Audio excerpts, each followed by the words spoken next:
And for this panel, Howard Stone has been invited to be the moderator. He's Vice President, Global Programs, UPS Corporate Aviation Security. So I invite Howard to come to the stage and present his panelists.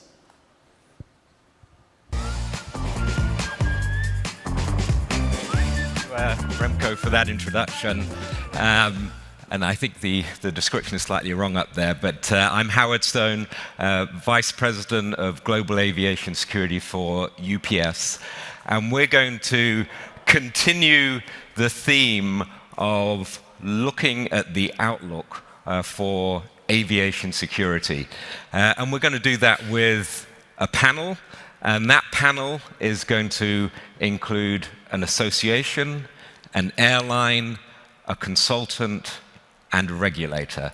So if I can welcome up, please, the panel for this final session.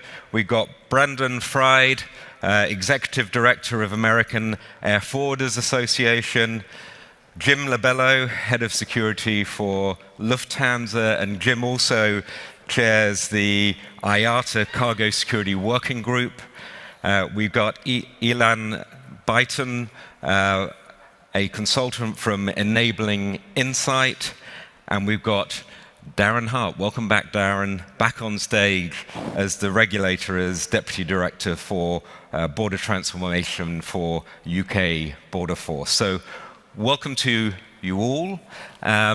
This will be an interactive session, so there will be the opportunity for questions, and I do ask you to think about questions as we go through this part of the session. So let's get the ball rolling, shall we? And Brandon, let's ask you, and I'm going to ask this same question to the whole panel, and that is, how do you see the outlook for air cargo security over the next 5 years?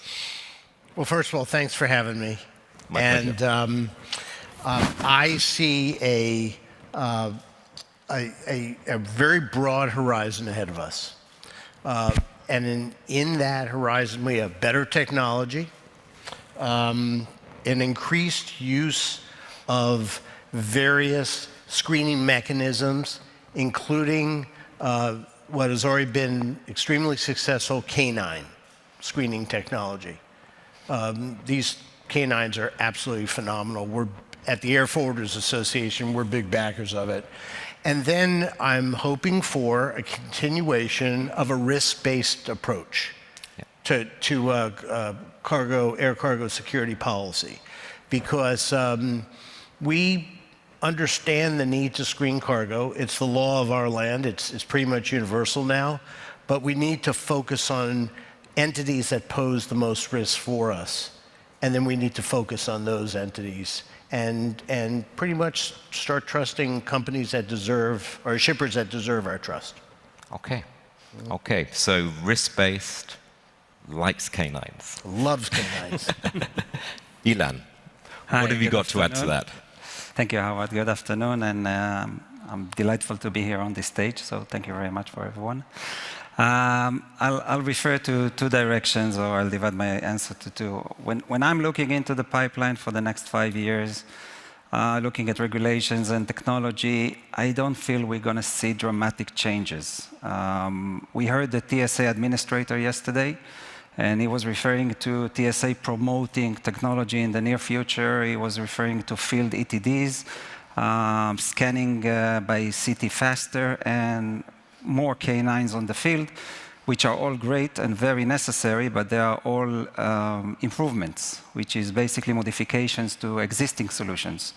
We don't hear about changes, which is basically bringing something new because of the complexity, and I'm definitely not criticizing, I understand the challenge, because of the complexity of our industry. And this is one of the things I feel we're going to miss in the near future, changes, something new coming into the industry, not just a modification. Maybe screening closer to the aircraft, maybe higher detection resolution, solutions for CBRN and cyber attacks, and definitely risk assessment that we're going to speak later on about. I believe that we need to push, if we look about what we do need to do in order to maybe bring a change, is we definitely need to push the information revolution faster into our supply chain. This topic was resonated significantly in this conference. And the other thing I want to pick up on, I think it was Latam's CEO that mentioned, how do we bring the young ones into our industry? And if we do want to have a change in this industry, we have to bring new blood. And we have to have the young people coming into the industry, and unfortunately our industry is not very attractive to them, not very appealing. We cannot allow them to work from home. This is hard labor orientated. It's a little bit conservative. And this, I believe, is going to be one of the main challenges we're going to face in coming years. I think it's a strategic element. I think regulators, I feel that in some countries, regulators are not seeing that as a strategic issue they need to face. It's something on a national level. I'm coming from Israel, and I can say that in Israel, it's becoming a national crisis, where industries are stopping on a hold because we don't have people. And now, recruitment is not just bringing people, it's having the right person in the right place, which is a huge challenge, and it's just getting bigger and bigger. So for me, that's the main issue for the coming few years. And I think we're in a sort of a tipping point, sort of an Archimedean point, where if we don't keep up with the pace, we're going to stay behind. Yeah, yeah. Agreed. So talent, we've got to get the right talent into the industry, and it's going to be an information-focused solution going forward. Great points. Kim, Great. How about you? Thanks, Howard. Hello, everyone. So a number of issues to echo on the sentiments of the colleagues that just discussed it. We certainly see there's a framework already for the supply chain. It's critically important for us from an airline perspective that we also continue to leverage the regulated agent known consignor regime and expand that globally. Screening has its limitations, and I think the more we could push back within the secure supply chain, I think it fosters a better development of moving that cargo faster and more efficient through to its end destination. One of the things I think we're just touching upon, and I think we're lucky to have programs such as ACAS and Plachi and Predict and others that are coming on board, because we just touched on the use of data. And screening technologies, as you just mentioned, X-ray is not fundamentally going to change anytime soon.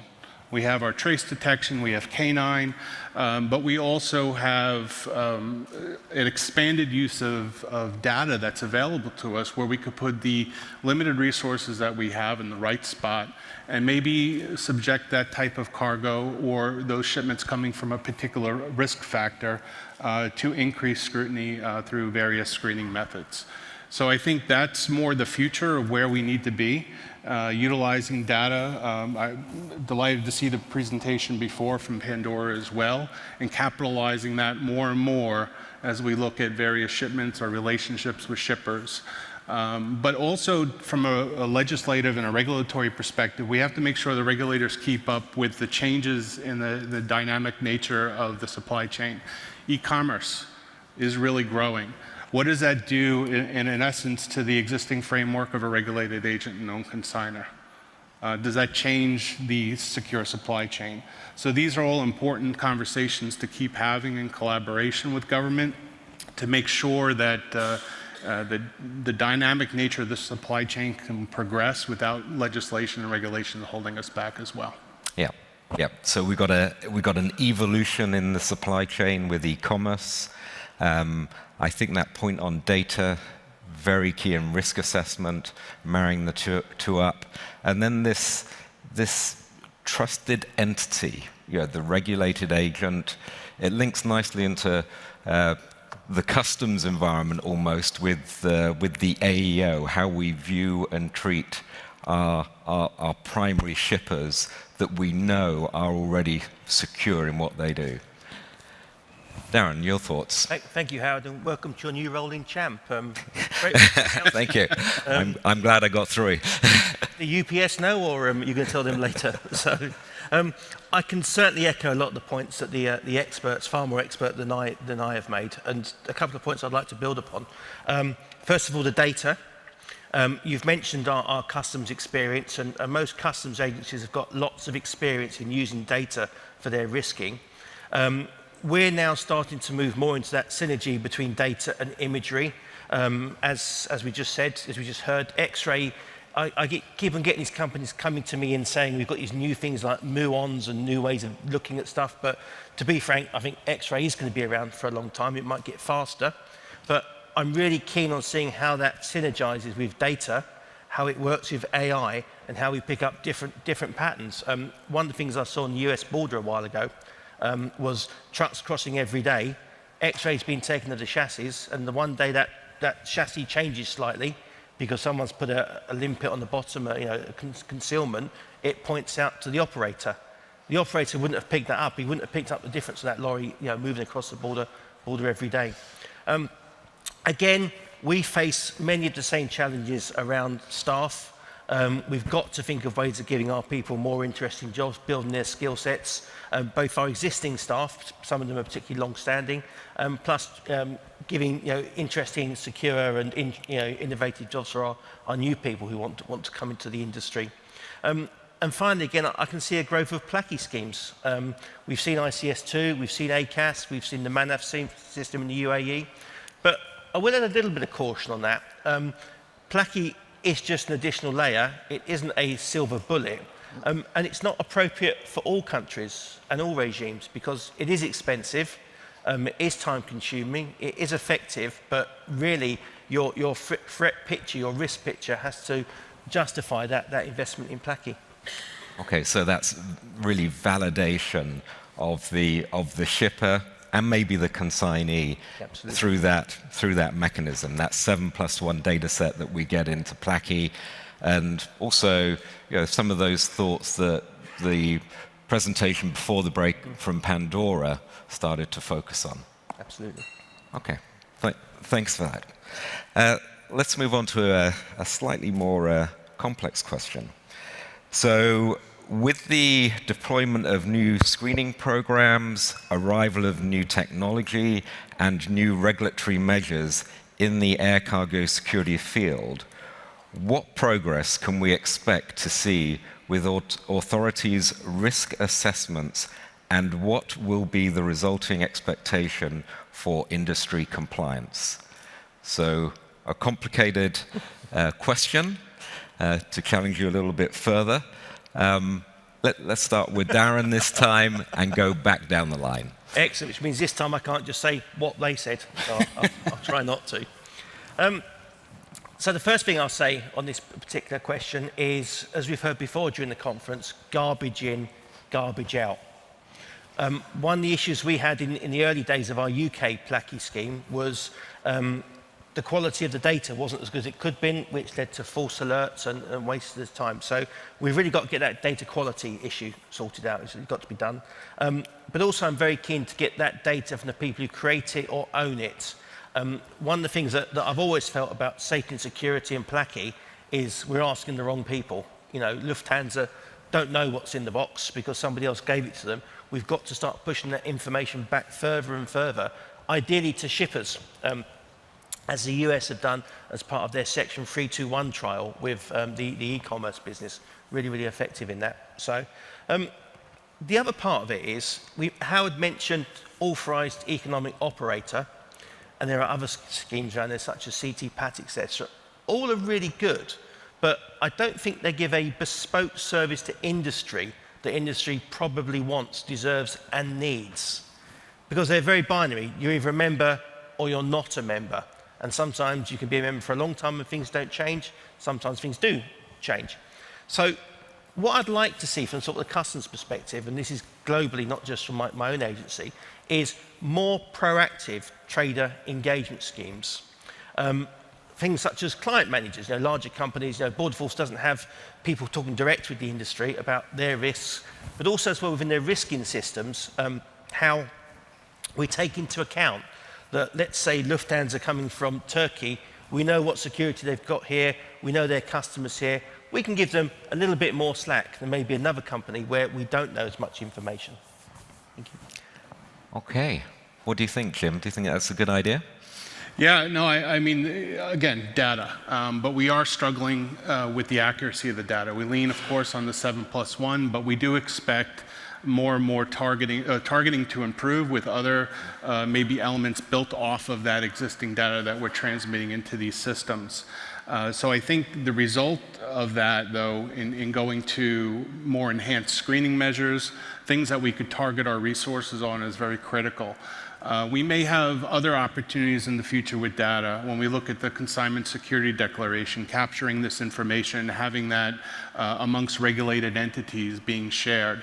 I think that's a future, and that will also help the security status of that cargo moving forward from point A through transit through point B, multiple parties handling that type of shipment. So when we start looking at the 7+1, no one's looking to change that, but there's other aspects that could be built upon that and how that data can be used.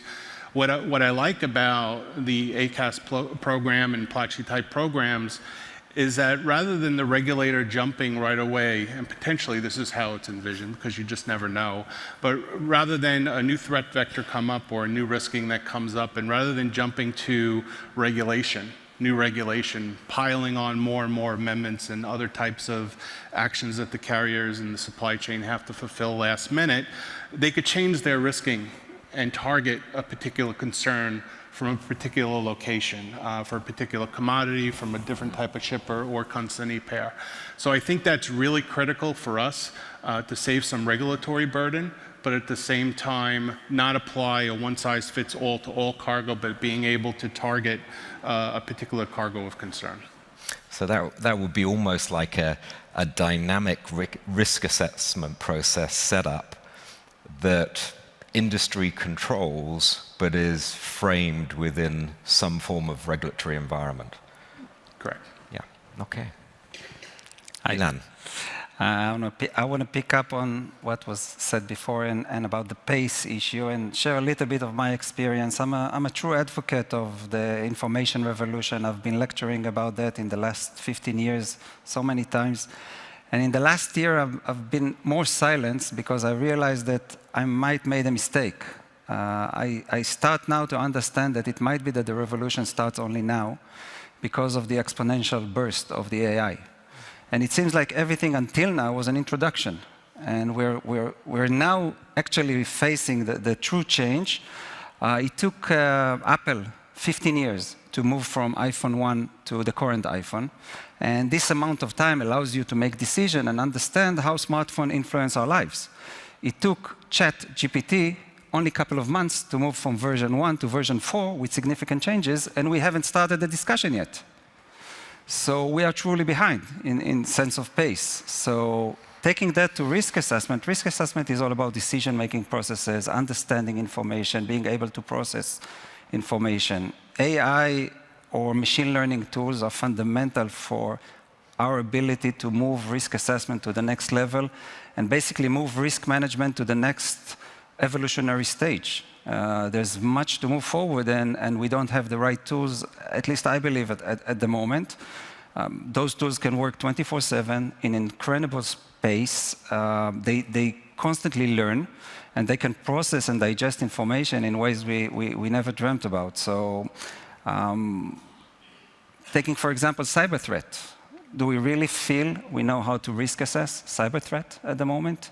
And if we do feel there is a gap, what are we doing to mitigate this gap at the moment? So, and I had the privilege of participating with IATA on several occasions, facilitating the integrated aviation management system solution that IATA is promoting for several years. And this takes risk assessment to another level, because what basically IATA is stating, we are all complex organizations and we have multiple systems. That's creating duplications, and it's difficulties to manage resources. And so IATA is stating, listen, we have 4 super systems or main systems that should be under one roof, which is quality, safety, security, and environment.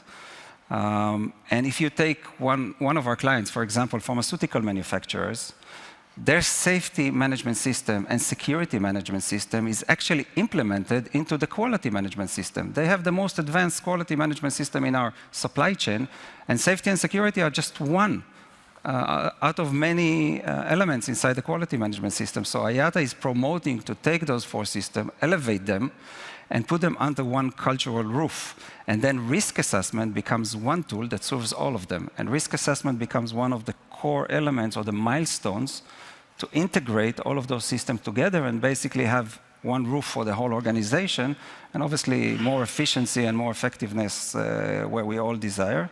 So I'll conclude that, again, picking up on something said yesterday. I feel that our main challenge is not to think outside the box. The box is getting larger each day. We should be concerned about expanding our own box inside. Yeah, so great points. I mean, integration. And if you create an integrated environment, that's going to be a game changer, really, you're saying, for our sector. Thank you. Brandon. You know, Howard, I think that, and these are some great points here, because one of the things that we have to make sure that we strive for is uniformity, harmonization. Yeah. The rules in the United States have to be almost identical to rules in other countries, and because when you lack harmony, you get confusion, and that makes us vulnerable. And back to the risk base, you know, it was just said, it's very important to understand that these companies have security systems in place that are integrated into their manufacturing and operational process that oftentimes are more robust than whatever we could think of. So I realize that when you have a risk-based approach, you are trusting certain entities more than others. But here, you know, in the United States, the TSA makes it that we make sure we have a short leash. So you have 500 inspectors that are just focused on the indirect air carrier, the freight forwarder community. So they are all in there, as you know, they're in our offices all the time. I feel your pain. You know, plenty. So we have to do that. But you know, I look at the advance, the ACAS system as an example, and I'm by no means an expert. I go to Arnold for that, but on Placky. But the reality is, in the United States, our light is always green until it turns red. And I hear over on the Placky system, it's red until it turns green. So we need to harmonize that, because we have to keep commerce flowing, and we don't want to see you know, the flow of goods stopped. So these are important aspects, and it was just mentioned about cybersecurity. That's a big issue going forward. And I don't know how you risk assess on that, although there is one thing that we have to realize, that we need to change behavior.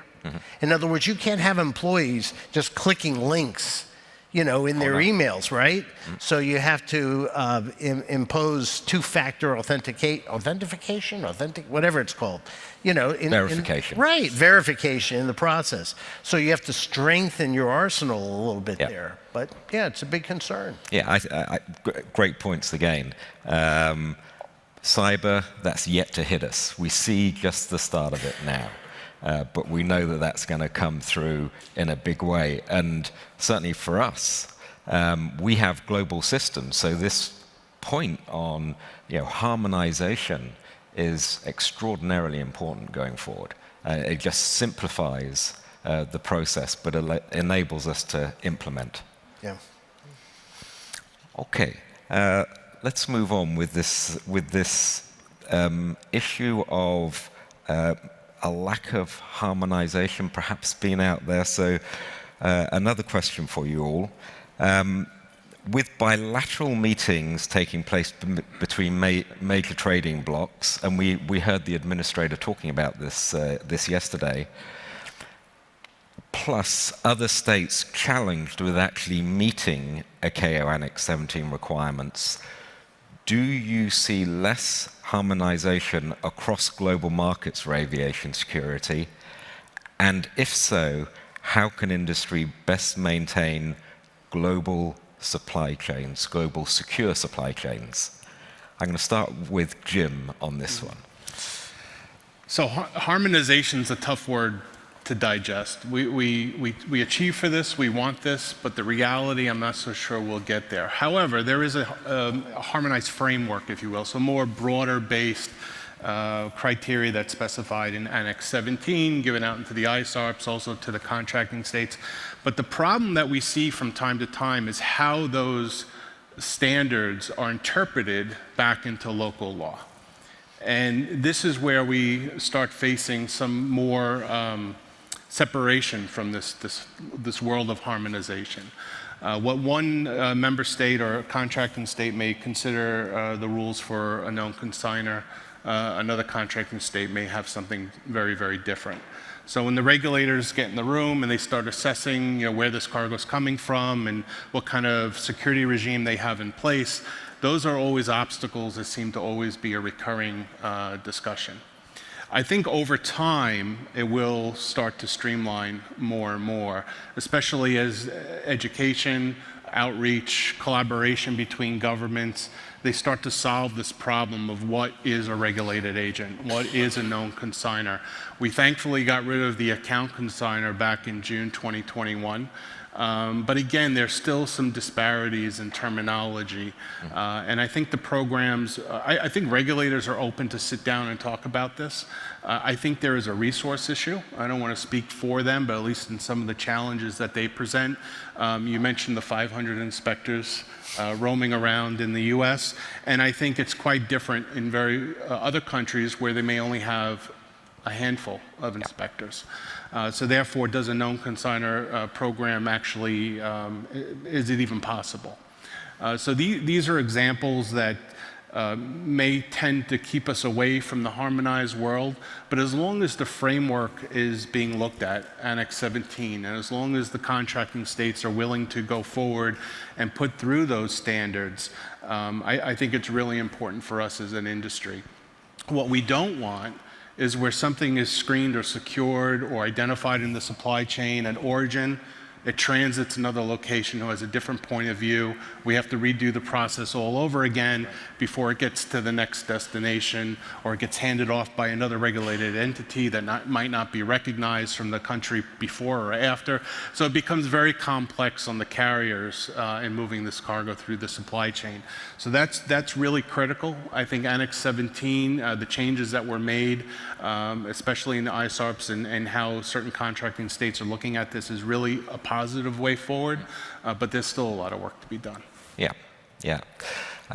I think a lot of work, and in a way, Jim, the European Commission put its own risk assessment in place globally with ACC3, and that directly butts up against this concept of recognizing a consignment as being secured at the origin if it's got a CSD. Right, and just to segue onto that, I think if we're not going the harmonized route, and when I say that, there's two different areas of harmonization, or levels, if you will. The more minute details, we do everything the same, and then really the framework harmonization. And I think as long as we're trying to achieve to the broader sense, and countries mutually recognize the other's ability, I think that may actually create some benefit as well, because it's not a very prescriptive response globally. It puts a little bit dynamics into the way how we secure cargo, but fundamentally it's the same. Fundamentally, it's the same result in the end. Yeah. Thank you. Ilan. In terms of harmonization, I feel that there is a potential not being used yet. I was thinking very hard before this panel. First, if I can say something that was not said already in this conference. And the second thing was how to sit comfortably on these chairs, because this is a real challenge. True. And I still struggle with that. So going back to my first point, when I train young managers that goes into becoming security managers, I ask them what is a manager and what is security. And I find it that they struggle. They struggle quite a lot. And if I suggest a vocabulary definition, I would say that a generic manager, not necessarily just a security manager, is the person in the organization that is being handed resources, and he needs to push them toward, or pull them towards the organizational goals. But then when we take it to security, we can ask what are the organizational goals. And this is where we tend to step aside a little bit and go to the result instead of the cause. Or we mix between the cause and effect, because the security is there to create more freedom or more degrees of freedom for the organization and the industry. It's not about saving life. Saving life is the result. And this is the common denominator that we have throughout the whole supply chain, because this is what everyone else is seeking. And this is where we can actually go to integration and speak about a common ground that we can start a dialogue about.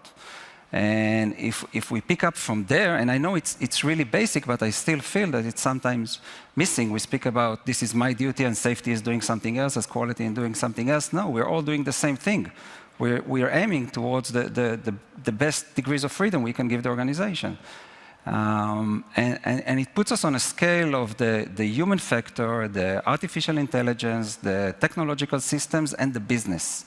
And we tend to forget to bring in the business sometimes into the framework. And my belief is that security should be part of the production line of any business. All of us, we all, maybe other than regulators, we all have production line. Even if we do service and we don't actually produce physical elements, we still have a production line. And security should be part of this production line and the revenue stream. And I've seen places that it is being done. And it brings unprecedented results. And if I take it to a slight example, would any of us would be willing to buy a smartphone without a camera? I guess not. But why are we willing to buy an X-ray machine that doesn't measure volume, doesn't check the weight, doesn't read the barcode, and doesn't take pictures and count the pieces? Because it's elementary in our business. If I move the piece into the machine, I want the machine to do the most possible. But still, we somehow separate those two elements, and I feel that this is where we're still not fully integrating security into places where security can be at and be part, and you see that with integrators more. You see that with certain elements in the industry, but not being implemented fully. So I think, and it's been said as well yesterday, there's a lot of knowledge out there. Yeah. And there's much to learn, and there's many stakeholders that have more sophisticated technology and system than us. And we can pick up, we should pick up on that. And I know that Brandon wanted to come in there. Do you want to? Very quickly, you know, I agree with Ian. You really want to integrate the security process within the manufacturing operation as well. And in the United States, that's why the TSA initiated the Certified Cargoes Screening Program. Absolutely. Yeah. All right, and now it's getting a lift, by the way. It's been about 10 years. It had a surge in applicants and participants, and then it dropped. And this is a program in the US that allows entities to screen their own cargo. So you have freight forwarders who are in it that can screen cargo. You have airlines. You have what we call car washes that can do it. But you also have manufacturers. Well, now that account consignor is gone, the U.S. is enhancing security levels for all cargo flights. And of course, what do we have? We have issues with what we call, big word coming up, impracticable to screen items. Yep. Okay. And so they've issued this amendment program called the ITS Amendment. And basically allows you to get these items. They're sensitive security information, so I can't tell you what they are, but like, you know, drums with petroleum, all that stuff. Anyway, but the point is that that's expiring in October. So we started a roadshow last week with TSA Air Cargo Leadership in Miami, had a meeting last Wednesday, and talking to forwarders and telling them, go out to your shippers and convince them that they have got to be part of the Certified Cargo Screening Program. We have to do this now. And now the playing field is level because the integrators, the all cargo guys, everyone's on the same field. So it's important that that's done. And I wanted to make sure that you're aware of it. I agree. And just going back to that point, Ilan, about integration, you know, for me, it's culture. You know, it's security culture that is a core competence and a core part of everybody going forward. Very important. Brandon, anything else you want to add to the question? Well, I think when we're united, and we have a united front, and we're all together as countries, and we're not rescreening cargo, and we're interpreting the rules in the same fashion, I think we're stronger for it. And as far as what Ilan just talked about with the X-ray machines, that's an issue. I mean, obviously, and my response to that would be, go out and get a dog. And because I'm telling you right now that these canines are incredible. They screen quickly, they're efficient, and I've never seen a dog not come across an explosive that didn't sit down in front of it. Now, I know that we have to have technology, and I know I exaggerate the importance of dogs, but the reality is that technology can only give us so much. And in the end, it's about that. And by the way, we mentioned something earlier. I've been on the border at Laredo. I've spent some time on the southwest border, too. It's a fascinating experience. If you haven't been, get down there, because watching the flow of trucks coming into the U.S. is amazing. But in the end, one of the things that, when I met with customs officers down there, one of the things they told me is that, you know what, most of the time, we grab a trucker, we pull him aside, it's because we're talking to the driver. And we're looking at him and we're saying, something doesn't feel right. We need to see that trailer. Yeah. And, and we Making it personal. We have to make sure we don't take the people out of it. Yeah. And AI is great. I mean, I'm artificially intelligent, so it's wonderful. So, yeah, we should have it. Great thoughts. I like that. Darren. So some great points there. I love the idea about the X-ray machines doing weight and volumes and things like that. So that's a challenge out to our suppliers there. We're looking for new X-rays, so let's put some of those things in there as well. Love the dogs. From our point of view in Border Force, we get a lot out of them, and they're great for publicity. Because rather than putting some crusty old guy like me up on the stage, you put a dog in the room, and everyone loves that. So maybe next year we should have a dog here rather than me. The point you made about the people interaction is incredibly valid. Within Border Force and many customs and immigration and other border security agencies at the border at the moment, we're binding our people up with processes and not giving them the chance to talk to people. And I'll give a non-cargo example of that. As a very young immigration officer, a millennia ago now, back in the 1990s, I spent the early part of my career just talking to low-risk passengers, and it became very boring, very mundane, and if there was a passenger who was an issue, I probably missed it because I was bored. By putting more of our people through our e-gates and using that technology, we've freed our officers up from the desks, and they're now in the airports, roving around, talking to people. And a lot of people think it's customer service. Gee, he was a really nice Border Force officer. And that's great, because if people think they've not seen a Border Force officer and they've come through and they've got a good welcome to the UK, awesome, perfect. And that's what we want to do in freight as well. Take the friction, take the process out of it from a government point of view, and put more of that interaction, those more sort of human hydraulic skills that only a person can do, that a machine can't do yet. So very, very fully supportive of that. Yeah. The only other point I was going to raise, obviously Annex 17 is my area of expertise, and the harmonisation we're talking about is fairly unknown to me. But I'm also very big on harmonisation between other government departments at the border. We've mentioned authorised economic operator schemes, we've mentioned regulated agents, we've mentioned no consigners. There are other schemes as well. They're all great. But different parts of government need to talk to each other to say, well, actually, you went and screened that. Thank you. You went and screened that person last week. What did you find out? What did you see? How were they? We need to do more and more of that. That is a global discussion. Within the World Customs Organization's same framework of standards, there is more talk about integration, that one government, that border, that reducing touch points. And I think we need to continue that conversation, but we need industry's help, other regulators' help to do that as well. Thank you. And we'll certainly support that, absolutely. Yeah. And I've got a round of applause as well. We spoke about making it an interactive session. Yeah. So, any questions? Yes.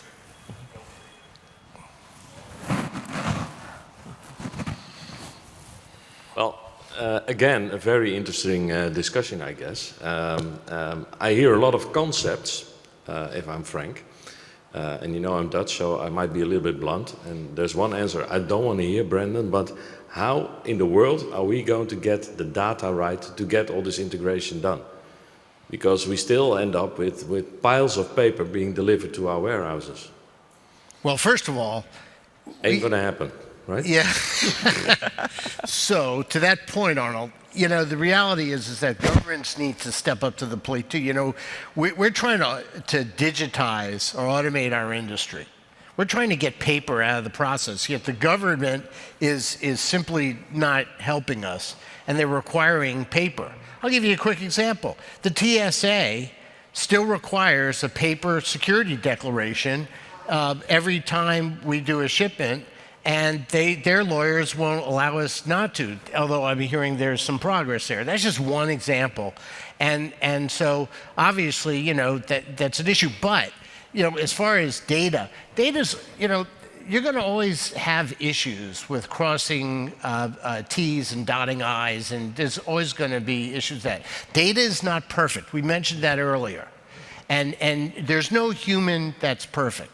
But I go back to the reality is that, yeah, we need to assess data, we need to have a risk-based approach.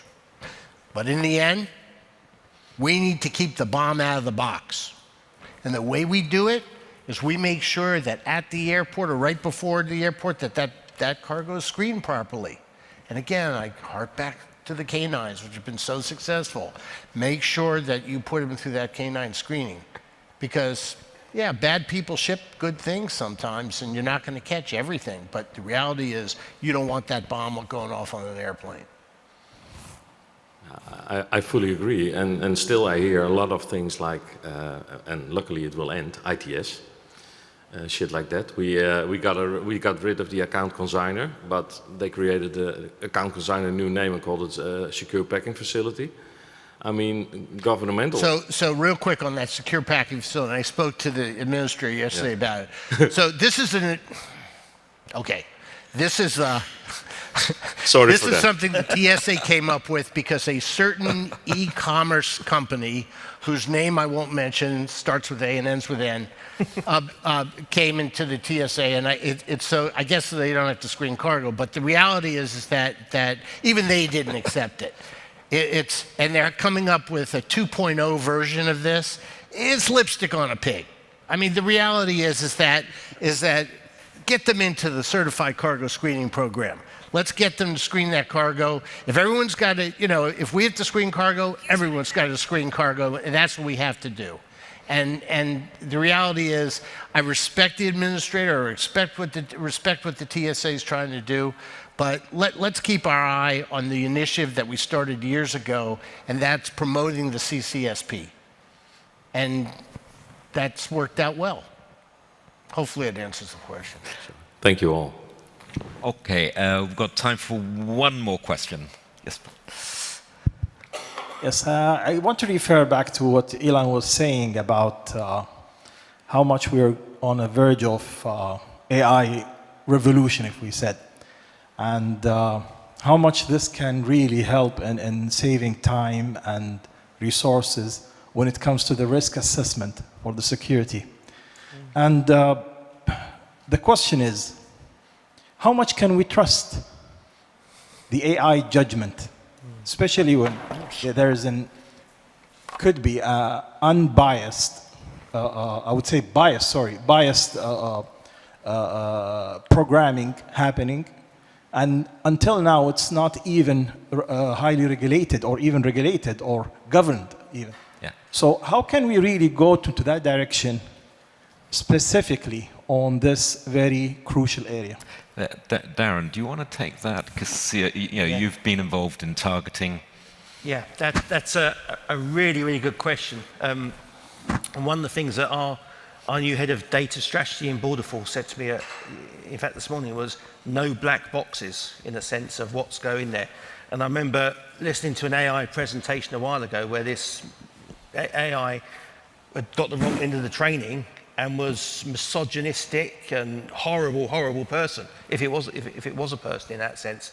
So you're absolutely right. But I think going back to one of the points that's been raised many times during the day, is we need that human element at the end of it. In UK legislation, in the passenger world, we're not allowed to take a decision without a human being validating that decision and making that decision at the end. In the freight, it's a little bit different, but I'm very keen that we keep that understanding, that human instinct in the tent as well going forward. One of the things I learned talking to Australian Border Force a few months ago is with their AI, they've made a partnership between their data scientists who know how the machine works, know how the data works, but there's always an experienced officer sitting alongside them to say, yeah, that makes sense, or that doesn't make sense. So I think you're absolutely right. You know, huge opportunities, but we've got to be aware of those dangers coming through as well. We can't go into a place where it just says the computer says no and we accept it as that. Thank you. If I can just say something quickly. When I don't know the answer, and I don't know the answer because I'm not an AI expert, and I know that we don't know much about AI or the potential hidden in an AI, we definitely cannot trust AI. But when I don't know the answer, I ask myself, what the alternative? And I don't see any alternative because the adversary is using AI and will be using AI, and we're still chasing cybersecurity, and we have a new threat knocking on our door. And we cannot be outside of this game. So even if it's risky, or even if we don't know yet what this tool is going to look like in a year or 2 years from now, we need to be in the game. And picking up on, I think it was Champ's CEO saying yesterday, we used to shape information based on decisions, and now we need to shape our decision based on information. And this is where we're aiming. Thanks, Ilan. So our time is up. Great discussions. A round of applause for the panel. They've done a great job. Thank you. And just in closing, it's good that I got my job back. So I'm glad to see that. So I obviously haven't done too bad. Final thoughts. It's about risk assessment. It's about data. It's about integration, and it's about dogs. So, on that, thank you very much, everybody. Thank you.